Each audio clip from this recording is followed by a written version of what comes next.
에베소서 12번째 시간이고요. 2주 전에 저희가 1장 18절 말씀을 가지고 나누었었습니다. 동일한 본문을 가지고 후반부 내용을 오늘 여러분과 나누도록 하겠습니다. 여러분 기도 많이 해주셔서 제가 우즈벡 지난주에 잘 다녀왔습니다. 우즈베키스탄이라는 나라에 가서 한 일주일가량 시간을 보내고 왔는데요. 참 많은 감사한 만남들과 또 은혜의 시간들을 보내고 왔습니다. 비록 부산대학교에서 이렇게 공식적인 행사로 가는 거였지만 거기 가기 전에 미리 선교사님들 또 거기 계신 사역자분들 미리 다 컨택을 해서 많은 만남들 가지고 또 교제하고 또 격려해드리고 같이 예배드리고 기도하는 시간을 많이 가지고 왔습니다. 선교지에서 정말로 누구 하나 알아주지 않아도 빛이 나지 않아도 이름이 드러나지 않아도 정말로 그 자리에서 묵묵하게 짧게는 5년 길게는 30년 정말로 그 자리를 지키고 계신 선교사님들 여러분 뵙고 왔습니다. 참 그런 분들 만나고 뵙고 오는 것만으로도 저에게도 너무 은혜가 되었고 또 만나는 그 교제 시간 속에 하나님께서 우리에게 주시는 메시지들이 너무 많았던 것 같습니다. 여러분 또 이렇게 우리나라에만 있다가 또 우즈벡이라는 중앙아시아에 굉장히 발전을 꿈꾸고 있는 나라를 가니까 정말로 세상이 빨리빨리 변하고 있구나라는 생각이 많이 들었어요. 우즈베키스탄 여러분 잘 아시겠지만 굉장히 강성인 이슬람 국가로 잘 알려져 있습니다. 더군다나 지금이 라마단 기간이에요. 여러분 들어보셨죠? 라마단 제가 많이 설명드렸습니다. 해 뜰 때부터 해 질 때까지 음식 먹지 않고요. 물도 가급적 마시지 않습니다. 심지어 체육 시간에 체육해야 되거든요. 그러면 체육하다가 막 달리다가 침도 안 삼켜요. 침 뱉습니다. 침 안 삼키려고 그 정도로 열심히 하는 라마단 기간 중에 저희가 갔는데 깜짝 놀랐어요. 이게 라마단인가? 라는 생각이 의심이 들 정도로 굉장히 자유로운 분위기였어요.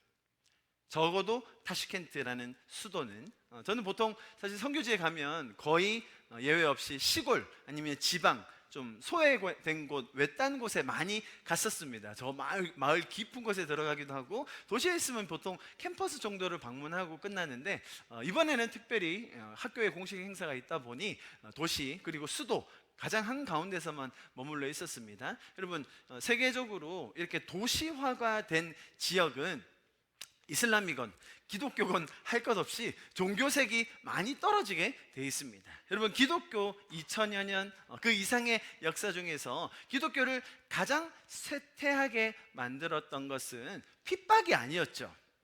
오히려 핍박이 있을 때 기독교는 항상 그 본질을 지키려고 했었고 또 성장하는 그런 기간을 가졌었습니다. 기독교가 뭔가 쇠퇴하고 그 본질의 정신을 잃어버렸던 가장 주요한 원인은 많은 신학자들 또 학자들이 얘기하기를 풍요로움이다라고 얘기해요.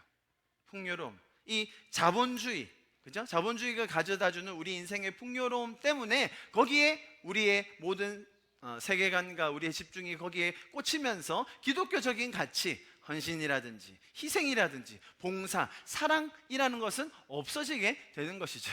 이슬람도 꼭 마찬가지예요, 여러분. 사실 이슬람은 세계적으로 좀 섹터화 되어서 많은 세상 나라들과 교류하지 않았었습니다. 그래서 세계적인 학자라든지 혹은 유명한 사람들이 그렇게 많이 나오지 않았었어요. 그런데 이제는 이슬람 국가들도 그런 세계화에 맞춰서 자본주의의 문을 열고 비록 그 사람들은 이슬람 교리에 따라 서구에 있는 문화를 굉장히 증오해야 맞지만 지금 가보면 많은 젊은이들 그냥 서구 문화에 푹 젖어가지고 거기에 빠져 사는 모습을 많이 보았습니다. 그래서 그렇게 사는 모습을 보고 나니까 이제 우리의 또 다음 세대들이 이 세상을 바라보며 어떻게 살아야 하는지 또 우리는 어떤 방향으로 그들을 섬길 수 있는지에 대해서 다시 한번 고민할 수 있는 시간을 가졌습니다. 저는 계속 돌아다니면서 이 선교적인 관점에서만 자꾸 이렇게 보고 하다 보니까 이제 그런 것들이 많이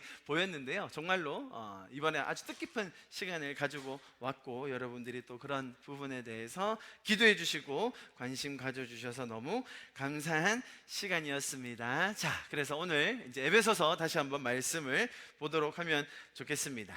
저희가 올해 초부터 에베소서 말씀 계속 보고 있었지요. 그래서 오늘이 벌써 12번째 시간 4월 첫째 주 시간이 참 빠르죠? 네, 자, 시간이 속절없이 가고 있습니다. 우리는 그 중에 아주 소중한 말씀을 나누도록 하겠습니다. 자, 오늘 본문에서 저희가 보았던 그 말씀들이 있는데요. 다시 한번 봅시다. 너희의 마음의 눈을 밝히사 그의 부르심의 소망이 무엇이며, 사실 여기까지 저희가 2주 전에 봤고요. 오늘은 그 뒷부분을 보겠습니다. 먼저 잠깐 복습하는 의미에서 다루면 좋겠는데요. 우리의 마음의 눈을 밝혀달라라는 것이 어떤 뜻인지를 제가 충분히 설명을 드렸습니다. 마음의 눈을 열어달라는 것은 여러 가지 성경의 그런 예화와 그런 구절들을 볼 때 우리의 영적인 통찰력을 열어주십시오라는 그런 기도입니다. 자, 영적인 통찰력이 무슨 말이겠습니까? 내가 가진 그런 지식과 또 내가 가진 경험, 나의 한계를 가지고 지금 내가 맞닥뜨리고 있는 그런 상황,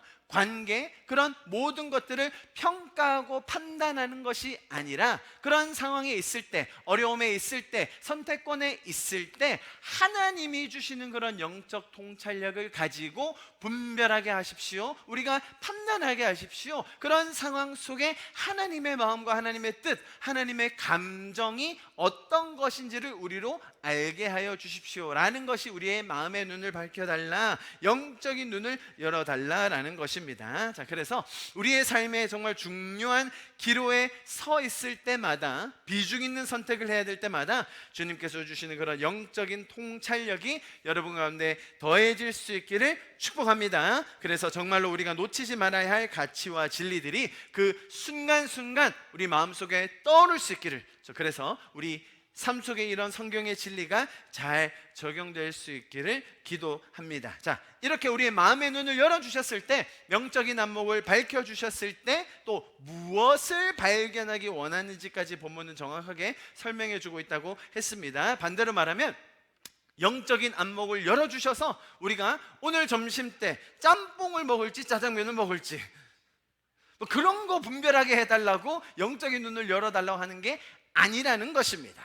분명히 영적인 눈, 분별력을 더하여 주셔서 우리의 마음을 열어주셔서 무엇까지 이르기 원하는지를 설명해주고 있습니다. 많은 사람들이 영적인 눈을 열어주셔서 저 사람이 나의 짝인지, 저 형제가 백마탄 왕자인지를 나에게 알려주십시오 라고 이야기하는데요, 사실 이 본문에서 말하는 우리의 영적인 통찰력을 열어달라라고 말하는 것은 그런 나의 책임을 회피하기 위한 결정이 아니라는 것입니다.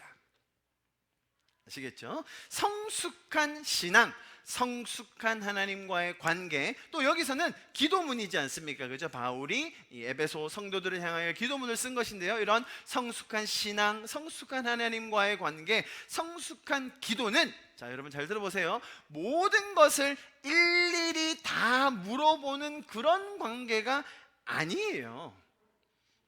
아직 신앙이 어릴수록, 연약할수록 물어봐야 될 게 많이 있습니다. 맞습니다. 그리고 연약할 때 하나님께서 우리에게 더 많이 보여주시고 더 많이 가르쳐주시고 더 세밀하게 인도해 주시는 게 맞죠. 아직 어리고 자라야 하니까, 무지하니까 하나님이 더 가르쳐 주시는 게 맞습니다. 자, 그렇다면 우리의 마음의 눈을 열어서 영적인 통찰력을 더해 주셔서 우리가 맺을 수 있는 그런 관계, 신앙, 기도라는 것은 어떤 것이 있을지 제가 좀 오늘 간략하게 2가지 정도만 설명드리고 오늘 본문으로 넘어가려고 합니다. 첫 번째, 성숙한 기도, 성숙한 관계, 그게 뭐예요? 영적인 통찰력을 열어주셔서 하나님의 마음을 알고 하나님과 더 깊은 관계, 성숙한 관계, 성숙한 신앙, 성숙한 기도를 한다는 것은 뭐라고 한다고요? 하나님과의 동행을 의미한다는 거예요. 자, 여러분, 동행의 반대말이 뭘까요? 신앙을 떠난다, 배교한다, 그런 차원이 아니라 신앙 안에서 우리가 하나님과의 관계를 맺는 그 관계를 설정할 때 하나님과 동행하는, 같이 걸어가는, 하나님이 우리와 함께 걸어가시고, 여러분, 하나님은 우리를 하나님적 존재로 삼아 주셨잖아요. 그죠? 하나님의 형상으로, 하나님이 만 가질 수 있는 그런 자유, 선택의 모든 자유를 우리에게 더해 주신 그런 존재가 저희입니다. 그 말인즉슨 하나님과 우리가 함께 동행할 수 있는 존재이다 라는 그런 놀라운 문장이 되는데요, 동행의 반대말은 사실은 허락받는 사이예요. 하나님을 우리의 보스로 모시고 하나님이 우리의 상사 되셔서 내가 하는 모든 일에 다 일일이 결제 맞는 사이. 자, 여러분, 결제 맡으면 사실은 직장생활하고 또 이렇게 사회생활 하다 보면 결제를 맡아야 될 때가 많죠. 왜냐하면 내가 마음대로 하면 안 되니까, 내 마음대로 다 결정하면 안 되니까 상관의 결제를 받고, 뭐 상관의 스타일에 따라 굉장히 사소한 걸 다 물어봐야 될 수도 있고, 혹은 굵직굵직한 걸 결제 맡아야 될 때도 있습니다. 자, 그렇게 결제 맡는 순간 모든 책임은 누구에게 가요? 결제를 해준 그 사람이 지는 거죠. 그죠? 결제 맡지 않아도 되는 일을 내가 했을 때는 내가 책임지는 거지만, 대부분의 경우 우리는 중요한 일에 대해서 결제를 맡고 진행하려고 합니다. 자, 그런데 우리가 마치 직장에서 모시고 관계 맺는 그런 상사와의 관계를 하나님과도 맺으려고 하는 게 문제라는 것이죠. 분명 하나님이 우리에게 가르쳐 주시고 지도해 주시고 인도해 주시는 경우가 있죠. 자, 그러나 궁극적으로 하나님께서 우리와 원하시는 관계가 뭐라고요?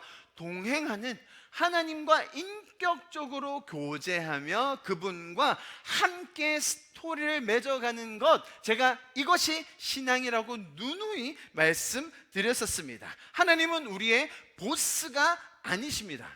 그러면 목사님, 하나님이 우리의 주인이시라고 하는데, 우리의 삶의 주인이시라고 하면 그런 결제도 맡고 허락도 맡고 그렇게 보스처럼 돼야 되는 것 아닙니까? 주인이라 하시는데, 나는 그러면 주인이면 뭐예요? 하나님이 주인이면 나는 종인데, 좀 세상 말로 심하게 하면 노예인데, 그죠? 진짜로 하나님께 복종만 하고 결제하시는 대로만 해야 되는 것 아닙니까? 라고 질문하실 때가 있어요. 제가 아마 한 3주 전에 설명드린 것 같습니다. 성경이 말하는 주인이라는 개념이 뭐라고요?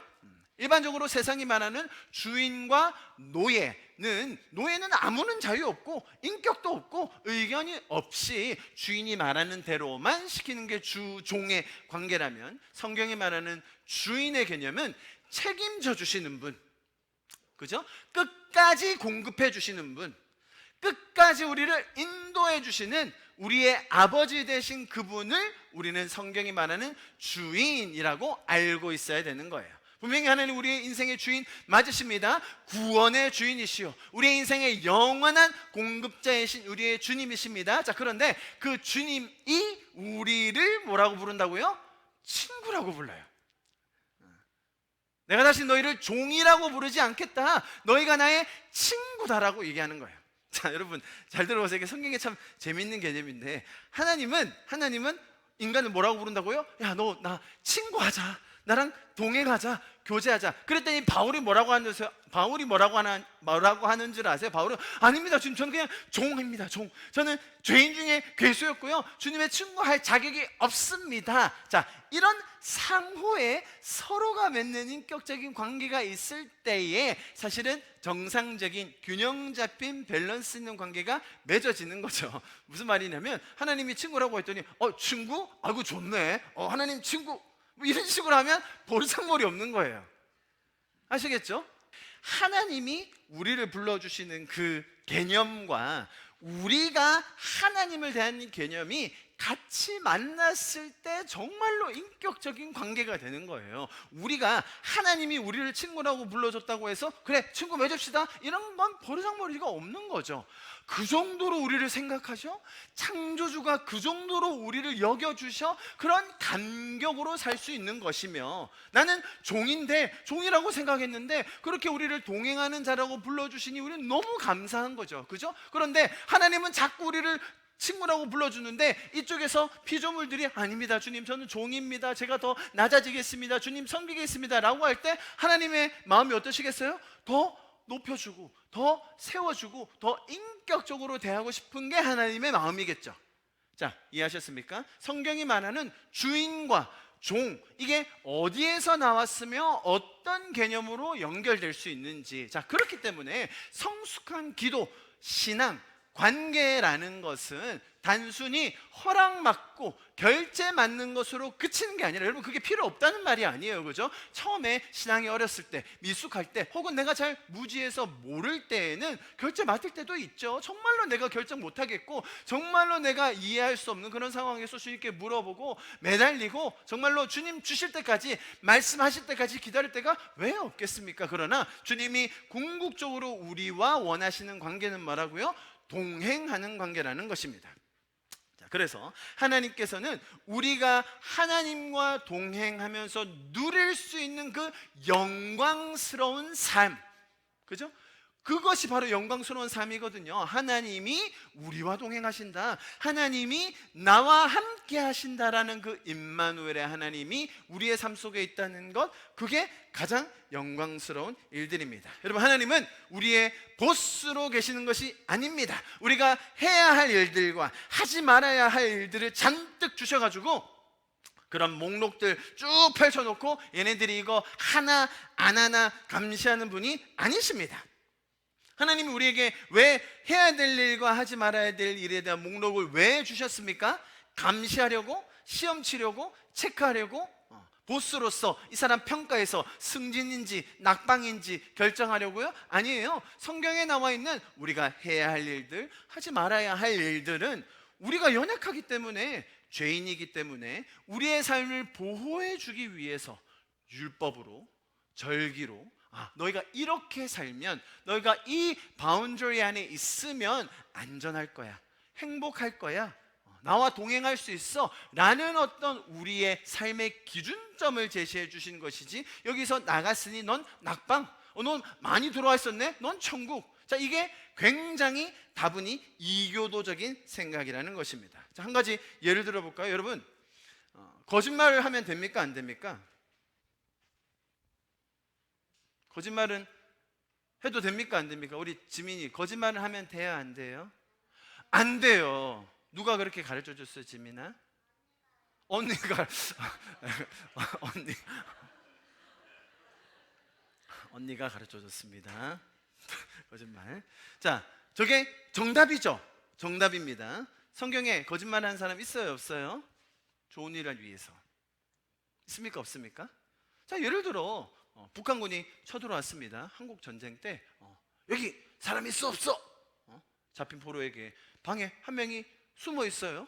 나오면 죽습니다. 그런데 그 아들이나 친구가 뒤에 누가 있는지를 말해줘야 됩니까, 안 말해줘야 됩니까? 나는 하나님이 거짓말하지 말라고 했어, 방에 있어요. 여러분, 성경에 잘 보세요. 굉장히 많은 경우에 하나님께서 우리에게 주신 그런 바운더리도 인격적인 상황 안에서 풀 수 있는 거예요. 무슨 말이냐면, 여러분, 거짓말이 중요합니까, 생명을 살리는 게 더 중요합니까? 물어보나 마나죠. 사실 상위의 법들이 있거든요. 상위의 법들. 마찬가지로 우리가 세상 지도자들을 위해서 기도하고 그들에게 복종하는 것, 성경에 나와 있죠. 그러나 우리가 복종하지 못할 때가 있어요. 언제? 그 사람의 명령이 하나님의 법을 거스르면 우리는 순종하지 않습니다. 이해하시죠? 어떻게 그렇게 성경에 나와 있는데 순종하지 않아? 그게 아니라 하나님은 인격적인 관계 속에서 우리와 대화하시고 그 상황을 풀어가실 수 있는 분이라는 거예요. 한번 정해졌으면 요거 벗어날 순 없어 라고 꽉 막힌 경전으로 우리에게 성경을 주신 것이 아니라 우리와 정말로 인격적인 관계 속에서 그 일들을 풀어가고 해결하실 수 있는 분이 우리의 하나님이세요. 자, 그래서 우리가 지금 설명하고 있는 게 뭡니까? 내 마음의 눈을 열어주십시오. 그죠? 영적인 통찰력을 더하여 주십시오 라는 것을 통하여서 우리가 가질 수 있는 성숙한 신앙, 관계, 기도는 뭐라고요? 하나님과 동행하는 거라는 거예요.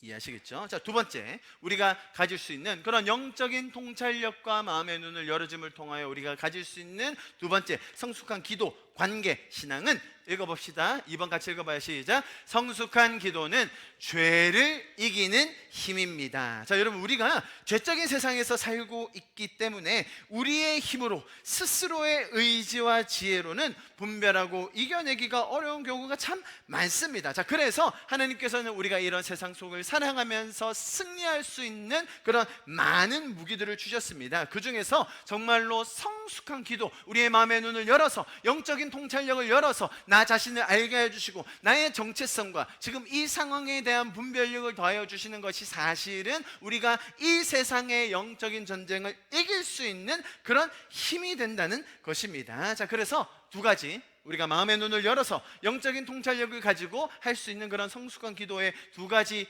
그 목적이 뭐라고요? 첫 번째는 하나님과의 동행을 의미하고, 두 번째로는 우리가 죄를 이길 수 있는, 죄적인 세상에서 승리할 수 있는, 자, 그런 우리의 놀라운 힘이 된다는 것 기억하실 수 있기를 바랍니다. 그래서 하나님의 선하시고 놀라우신 여러분들을 향한 계획, 그죠? 영적인 눈을 열어서 볼 수 있는 우리를 향하신 그 계획과 우리의 정체성들을 날마다 더 분명하게 볼 수 있기를 축복합니다. 할렐루야. 자, 그래서 오늘 여기까지가 우리의 복습이었고요. 이제 그럼 오늘 본문으로 좀 넘어가 보겠습니다. 자, 제가 지금 설명드렸던 너희의 마음의 눈을 밝히사를 통하여 어떤 부분을 알려주기 원하는지 오늘 본문에서 세 가지로 요약해 놓고 있었습니다. 첫 번째, 그의 부르심의 소망이 무엇인지. 두 번째, 성도 안에서 그 기업의 영광의 풍성함이 무엇인지. 세 번째, 뭡니까? 그의 힘의 위력, 그 능력이 어떤 것인지를 알게 하기를 원한다고 세 가지를 풀어서 설명하고 있는데요. 첫 번째로 저희가 부르심의 소망이 어떤 뜻인지에 대해서 지지난주 2주 전에 나눴고요. 오늘은 2번, 성도 안에서 그 기업의 영광의 풍성함이 무엇인지를 좀 살펴보도록 하겠습니다. 자, 오늘 본문 보십시오. 보시면 너의 마음의 눈을 밝히사 그의 부르심의 소망이 무엇이며 성도 안에서 그 기업의 영광의 풍성함이 무엇인지를 알게 하기를 원한다라고 되어 있습니다. I pray also that the eyes of your heart may be enlightened in order that you may know the hope to which he has called you, the riches of his glorious inheritance in the saints라고 되어 있죠. 성도 안에서라고 번역된 이 단어의 원어는 어떤 것을 말하냐면, 성도라고 말하면 기본적으로 개개인, 그죠? 일반적으로 한 명 한 명 가지게 되는 신앙이나 개인의 크리스천을 말한다고 생각하기 쉬운데요. 이 본문에서는 그것보다는 그리스도인들의 모임, 교회를 가리키는 말입니다. 그래서 성도 안에서라고 되어 있는데요. 이렇게 전치사가 붙어 있음으로써 이 문맥에서 말하고자 하는 핵심은 뭐냐면, 자, 여러분 잘 보세요. 뒤에 보면 뭐가 나옵니까? 영광의 풍성함이라는 게 나오잖아요. 그죠? 영광의 풍성함이 어디에서 발견되고 어디에서 드러나고 어디에서 발현될 수 있는가? 그 주체, 그 장소, 그 관계, 영역이 어디라고요? 성도의 교제, 교회 공동체 안에서 그것이 드러날 수 있다라는 것을 오늘 본문은 설명해주고 있습니다.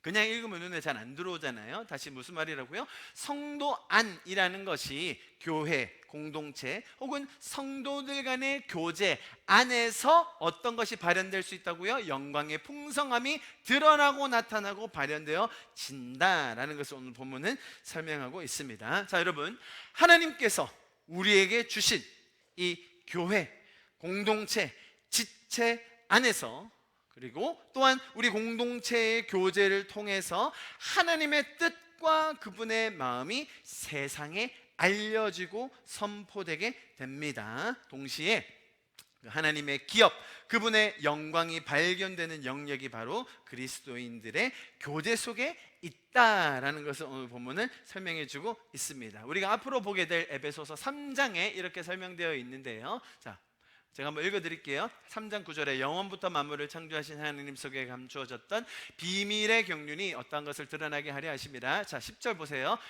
이는 이제 교회로 말미암아 하늘에 있는 통치자들과 권세들에게 하나님의 각종 지혜를 알게 하려 하심이니. 자, 보셨습니까? 교회를 통하여. 10절 말씀 제가 영어로 읽어드릴게요. His intent was that now through the church he manifold wisdom of God should be made known to the rulers and authorities in the heavenly realms. 무슨 말입니까? 성도들, 교회, 이 공동체를 통하여 하나님의 지혜가 세상에 알려진다라는 것을 오늘 본문과 앞으로 에베소서의 말씀까지 설명하고 있다는 겁니다. 그런데 이 본문 에베소서 3장은 어디까지 펼쳐지고 있냐면 일반 사람들에게 뿐만 아니라 심지어 하늘의 통치자, 즉 악의 세력에게까지도 이 놀라운 하나님의 지혜가 교회를 통하여, 성도들의 교제를 통하여, 공동체를 통하여 알려줄 수 있다라는 것을 설명하고 있습니다.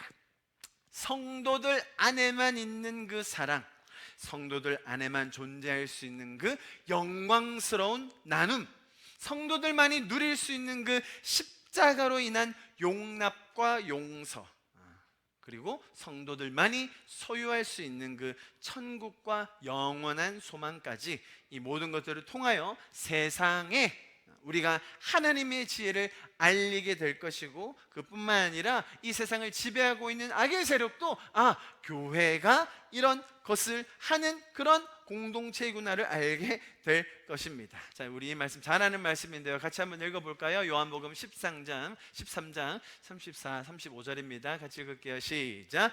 새 계명을 너희에게 주노니 서로 사랑하라. 내가 너희를 사랑한 것 같이 너희도 서로 사랑하라. 너희가 서로 사랑하면 이로써 모든 사람이 너희가 내 제자인 줄 알리라. A new command I give you, love one another as I have loved you. So you must love one another. By this all men will know that you are my disciples if you love one another. 자, 보십시오. 우리가 큰 기적을 행하거나 방언을 해가지고 사람들을 놀래키거나 은사를 막 딥다 많이 받아가지고 능력을 뿜뿜하고 막 그러면 누구나도 부인할 수 없게, 야, 이게 교회구나, 야, 이게 하나님의 공동체구나, 야, 이래서 성경이라고 하는구나 라고 말하지 않을 거라는 것입니다. 뭐라고요? 결국 가장 많은 이들이 마음이 변화되고, 이게 진짜구나, 이래서 성경이고 그리스도가 우리를 위하여 죽으셨고 부활하셨다는 게 사실이구나 라고 말할 때가 언제라고요? 서로 사랑하는 성도들의 공동체, 교제가 바로 그것이라는 것입니다. 제가 지난주 우즈벡에 갔었는데 많은 선교사님들을 뵀습니다. 한 선교사님은 축구로 국가대표까지 하셨던 분이 이제 우즈벡에 오셨어요. 오셔가지고 거기 있는 젊은 애들 축구 가르쳐 준다고 이렇게 모아서 이렇게 했던 거죠. 한 학생을 4년을 가르쳤대요. 축구를 4년 매주 쉬지 않고 정말 열심히. 보니까 선교사님이 딱 같이 옆에 서면 이렇게 아주 체육인의 그 자세가 딱 나와요. 체육인 딱 이렇게 포스가 있으세요. 근데 이번에 갔는데 어떤 한 제자를, 저랑 동갑인 제자를 데리고 나왔더라고요. 제가 그 제자랑 교제를 했는데 너는 어떻게 크리스찬이 됐냐? 저 선생님이 4년 동안 날 축구 가르쳐줬다. 그때 난 저 사람 미친 줄 알았다. 돈도 안 받고. 그런데 그렇게 헌신적으로 매주 우리한테 축구를 가르쳐주는데 저 사람 모자란 거 아닌가? 그렇게 생각했다는 거예요. 그런데 세월이 쭉 지나면서 4년이라는 시간을 지내는 동안 이 사람 뭔가 다르다. 날 왜 이렇게 사랑해 주지? 어떤 비밀이 있는 거지? 라는 고민을 하게 됐고 그 사람이 변화된 거예요. 크리스찬이 되어서 지금 10수년이 지난 지금 저희가 이런 타국에서 방문자가 왔을 때 기꺼이 그 선교사님과 하루 종일 동행하면서 저희 운전해주고 막 섬기는데 너무너무 아름답더라고요. 그런 선교사님뿐만 아니라 75세, 저희 중에 제일 나이 많으신 분이 우즈벡에 갔는데요, 우리 최 장로님 80세 할아버지가 아직 계시더라고요. 야, 80세 할아버지가 나오셨는데 또 옆에 75세 할머니가 나오셨어. 우리는요 이 선교사님 때문에 젊어. 할머니가 80세 할아버지 때문에. 80세 할아버지가 뭐 하시느냐? 은퇴하셨잖아요. 이미 뭐 많은 일을 못 하시잖아요. 그런데 도움이 필요할 때 언제든지 가서 수리할 거 수리해주고 도와줄 거 도와주고. 그 75세 할머니 때문에 예수님을 믿게 된 부산대 학생이 한 명 있거든요. 걔 때문에 제가 연락을 드려서 가서 뵙고 식사 대접하고 왔는데 그 할머니가 하시는 일이 뭐냐? 밥 먹이는 거. 와라 집 와서 밥 먹자. 그렇게 밥을 몇 년 먹은 거예요.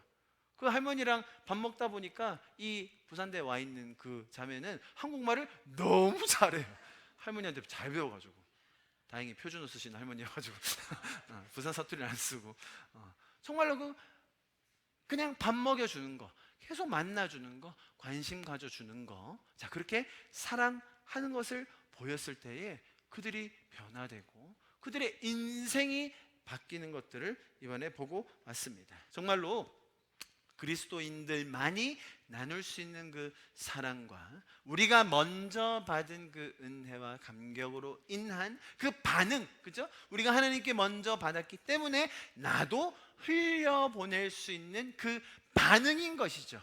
의무나 상급이나 내가 숙제 혹은 결제 받기 위함이 아니라 내가 먼저 받은 은혜에 감격하고 감사하여서 그 반응을 하나님께서는 누구한테 하라고 하셨어요? 자기한테만? 하나님께 영광 돌리는 걸로 그치는 것이 아니라 내가 받은 사랑 때문에 그 사랑으로 반응하여 저들을 사랑했을 때에 우리가 정말 그 영혼들이 변화되는 것을 보게 됩니다. 정말로 그리스도께서 우리에게 주신 가르침이 이 세상에서 가장 많이 발현되는 그 사랑, 우리도 함께 경험할 수 있기를 바랍니다. 자, 여러분, 지금 우리가 세 계명을 주셨고 또 이 교회를 통하여, 성도를 통하여 하나님의 지혜가 세상의 지배자들에게 알려질 수 있다는 것을 설명드리고 있는데요, 이렇게 성도 안에서 성도가 나누게 될 수 있는 그런 사랑, 또 헌신, 그들을 위한 봉사 너무너무 중요합니다. 자, 그런데 또 어떤 분들은 그래요, 맞아요, 그래서 우리는 사랑만 하면 되는 거예요, 밥만 먹이면 되는 거예요, 정말로 많은 희생과 섬김과 봉사만 하면 돼요, 또 그렇게 하시는 분들이 간혹 있어요. 그런데 성경은 또 균형적으로 다른 것도 이야기하고 있음을 보아야 됩니다. 무슨 말이냐면, 여러분, 비둘기처럼 순결함으로 정말로 하나의 이익이나 내 이권 없이 사랑하는 것도 맞겠지만, 또 뱀처럼 지혜롭게 하나님께서 나에게 주신 전문성과 각자의 영역에서 우리가 탁월함으로 그들을 섬길 수 있어야 합니다. 신앙이라는 것이 지식이나 전문성이나 우리의 순수한 지적, 예술적, 학문적 열심을 다 저버리라는 뜻이 아닙니다. 분명히 우리에게 주신 사랑과 또 뿐만 아니라 우리에게 주신 그 각자의 영역에서 정말 지성과 탐구심을 우리에게 주셨기 때문에, 창의성을 우리에게 주셨기 때문에 우리는 분명히 그러한 것들도 발현할 수 있는 거예요. 성경이 이렇게도 이야기하고 있거든요. 보세요, 베드로전서 3장 말씀 읽어봅니다. 여러분이 뜨거운 마음으로 선한 일을 하면 누가 여러분을 해치겠습니까? 그러나 정의를 위하여 고난을 받으면 여러분은 복이 있습니다. 그들의 위협을 무서워하지 말며 흔들리지 마십시오라고 이야기했죠. Who is going to harm you if you eager to do good? But even if you should suffer for what is right, you are blessed. Do not fear what they fear. Do not be frightened. 자, 그 다음 구절이 재밌습니다. 보십시오. 15절과 16절. 다만 여러분의 마음속에 그리스도를 주님으로 거룩하게 높이며 여러분이 가진 소망을 설명하여 주기를 바라는 사람에게는 언제나 누구에게나 답변할 수 있도록 준비하십시오. 이해되십니까? 우리가 답변할 수 있도록 그들이 우리에게 질문했을 때, 당신 왜 그렇게 살아요? 아니, 그렇게 사는 이유가 뭐죠? 당신이 믿는 바는 뭡니까? 라고 물었을 때 답변할 준비를 하십시오. 그런데 어떤 자세로 하라고요? 그러나 온유와 두려움으로 답변하십시오. 선한 양심을 가지십시오. 그래서 여기서 온유와 두려움이라는 게 gentleness and respect예요. 그러니까 마치 우리가 벌벌 떨라는 게 아니라 그들을 존중함으로 아주 부드럽고 유하고 온유하게 그들에게 답변을 하라라고 성경은 설명해주고 있습니다. 자, 그런데 여기서 우리가 빠지지 말아야 될 함정은 뭐냐면, 맨날 설명만 준비하고 내가 그래 이렇게 물어보면 이렇게 답해야지, 뭐 이런 예수님의 부활에 대해서 물으면, 혹은 뭐 성경의 역사성에 대해서 물으면 이렇게 답해야지 준비를 하고 있는데, 그런데 물어봐야 말이죠. 그게 나와 있어요. 보세요. 여러분이 뭐라고요? 다만 여러분의 마음속에 그들을 주님을 거룩하게 높이며 여러분이 가진 소망을 설명해 주기를 바라는 사람에게라는 거예요. 소망이 없으면 안 물어봐요. 그죠? 소망이 있는 사람에게 물어볼 거예요. 소망을 가지고 정말로 그 사랑에 충만하여서 믿음 있는 그런 사람들에게는 분명히 물어보는 사람들이 생겨요. 그럴 때 우리는 온유함과 존경심과 또 하나님을 두려워하는 마음을 가지고 아주 겸손한 자세로 우리의 삶의 믿음과 소망과 사랑을 설명해 줄 수 있다는 것입니다. 자, 제가 지금 여러분에게 큰 두 가지 기능을 말하고 있지만 사실은 결국 하나입니다. 우리가 사랑함으로 그들이 변화될 것입니다. 우리가 가진 소망이 있을 때 그 소망을 우리가 잘 설명해 줄 기회가 올 것입니다. 자, 그런데 그 소망을 설명해 줄 기회조차가 어떨 때 온다고요? 우리가 세상과는 다른 소망이 있을 때, 세상과는 전혀 다른 사랑의 교제를 가지고 있는 그 모습을 보면 세상이 우리에게 물어볼 것입니다. 그래서 교회를 통하여 하나님의 지혜가 세상에 알려지게 된다는 것이죠.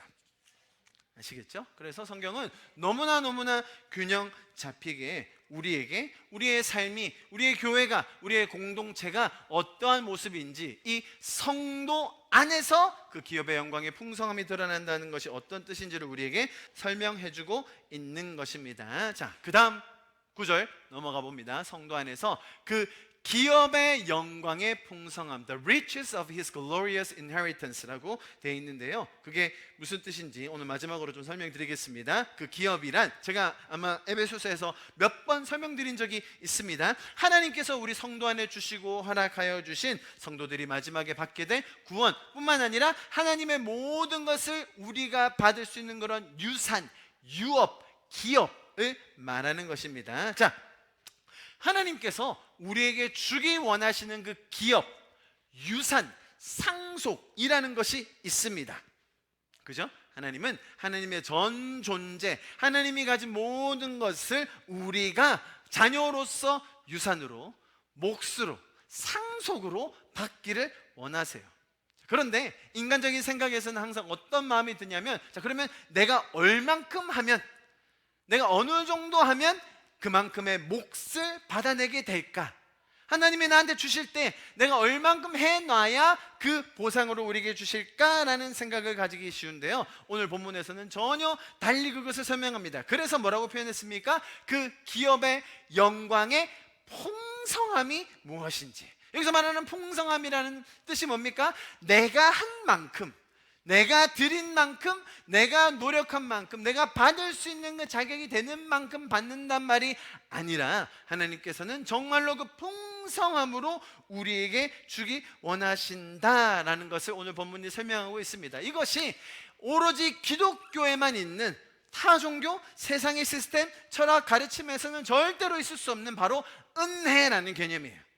성경에만, 오직 기독교에만 있는 은혜라는 개념, 뭡니까? 자격 없는 우리를 구원하여 주시고, 합당하지 않았던 우리를 자녀 삼아 주시고, 그것에만 그치는 것이 아니라 우리가 감당할 수도 없는 그 풍성한 기업, 유업, 상속을 우리에게 유산으로 주신다라는 것입니다. 골로새서 말씀에 이렇게 표현하고 있습니다. 11절부터 12절 제가 읽어드립니다. 그의 영광의 힘을 따라 모든 능력으로 능하게 하시며 기쁨으로 모든 견딤과 오래 참음에 이르게 하시고, 12절 보세요. 우리로 하여금 빛 가운데서 성도의 기업의 부분을 얻기에 합당하게 하신, 그죠? 우리가 얻기에 합당해서, 자격이 돼서, 그럴만해서 지금 이 자리에 있고, 지금 여러분이 누리고 있는 그런 삶을 살고 있고 또 앞으로 갈 길을 가는 것이 아니라, 하나님은 우리가 합당할 수 있도록 만들어 주셨다라는 것을 기억해야 됩니다. 12절 제가 영어로 읽어드릴게요.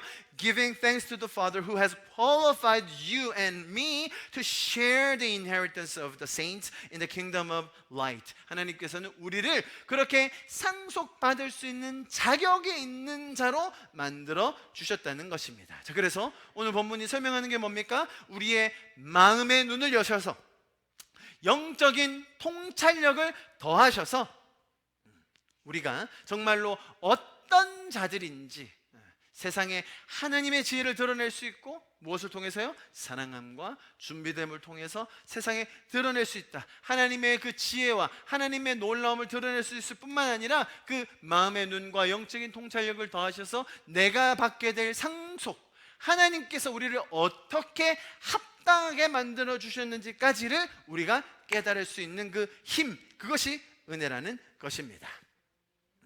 그래서 우리의 마음의 눈을 여셔서 영적인 통찰력을 더하셔서 이런 하나님의 놀라운 지혜와 계획이 우리의 마음속에 계속 지녀질 수 있기를 축복합니다. 이런 은혜의 중심성, 우리를 합당하게 만들어 주셨다, 자격이 없는 우리를 자녀 삼아 주셨다라는 그 은혜의 절대성이 있을 때에 우리의 삶에 그 어떤 시련과 역경과 유혹이 온다 하더라도 우리는 그것을 이겨낼 힘을 갖게 되는 것입니다. 그래서 우리는 이렇게 기도할 수 있습니다. 주님, 우리의 마음의 눈을 열어주십시오.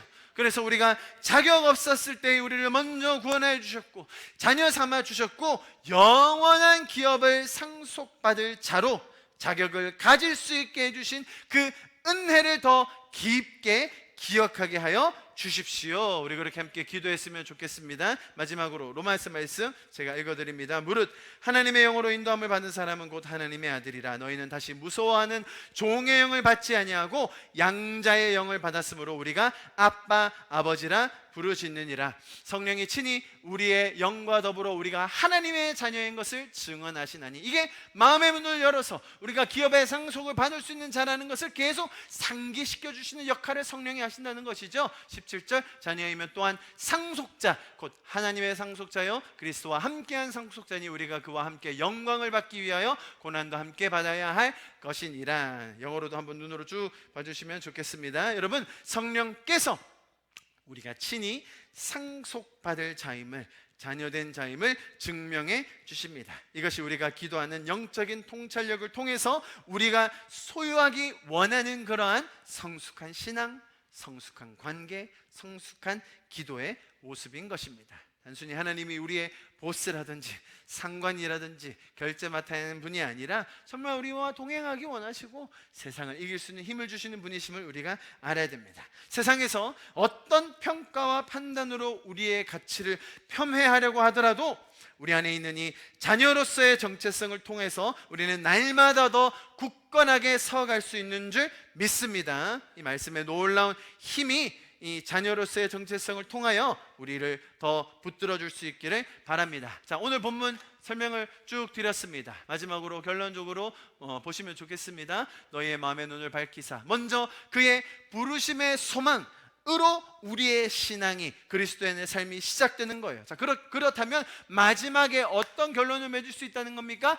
기업의 영광의 풍성함이 성도 안에서 발현되고 세상에 나타날 수 있다라는 것을 통하여 우리의 최종 종착지를 알 뿐만 아니라 영원한 가치를 우리는 발견하게 되는 것입니다.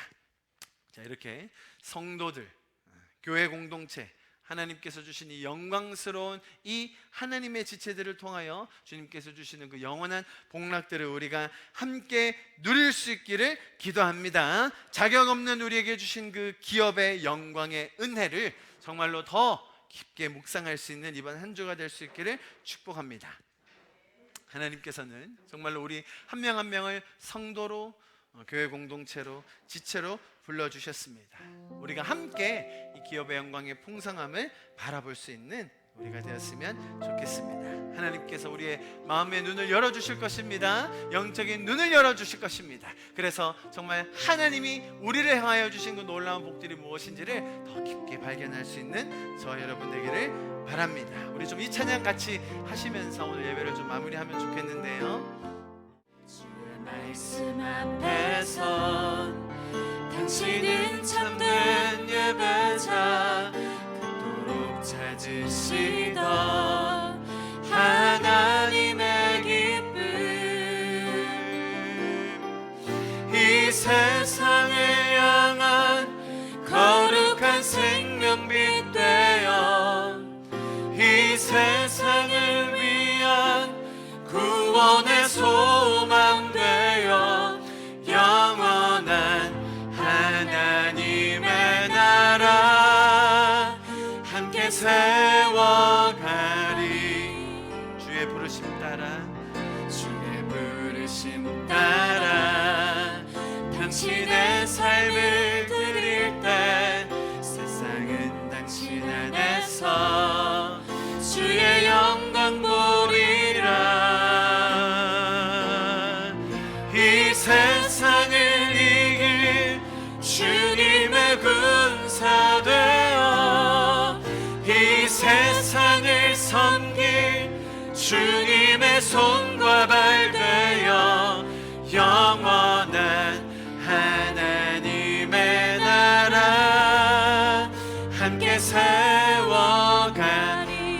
세상을 이길 주님의 이 세상을 이길 주님의 군사 되어 이 세상을 섬길 주님의 손과 발 되어 영원한 하나님의 나라 함께 세워가리.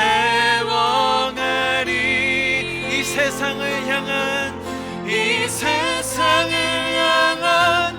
거룩한 생명빛 되어 이 세상을 위한 구원의 소망 되어 영원한 하나님의 나라 함께 세워가리. 우리 시간 좀 마지막으로 함께 기도하고 예배를 마무리하면 좋겠는데요. 우리 좀 주변에 계신 분들을 축복합시다. 우리 공동체를 축복합시다. 주님, 한 명 한 명 붙들어 주십시오.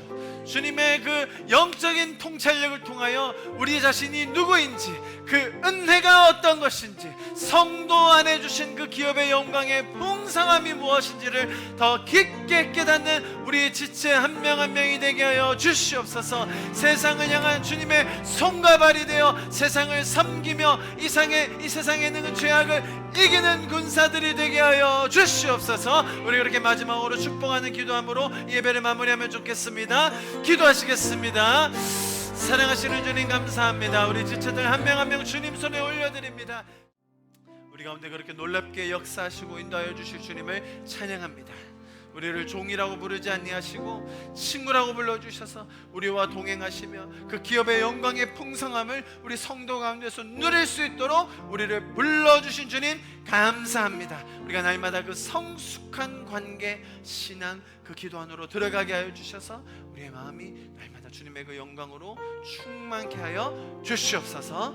지금은 우리 주 예수 그리스도의 은혜와 하나님 아버지의 그 놀라우신 사랑하심과 그 은혜, 성령님의 인도하시고 충만케 하시고 날마다 우리로 깨닫게 하시는 그 지혜와 계시의 역사가 지금 이 자리에 모여서 성도 안에 주시는 그 기업의 영광의 풍성함이 무엇인지를 깨닫고 또 누리며 나누며 살기 원하는 우리 성도들 한 명 한 명 가운데 가정과 직장과 삶의 터전 위에 지금부터 영원히 함께 하실 것을 간절히 축원하며 기도하옵나이다. 아멘.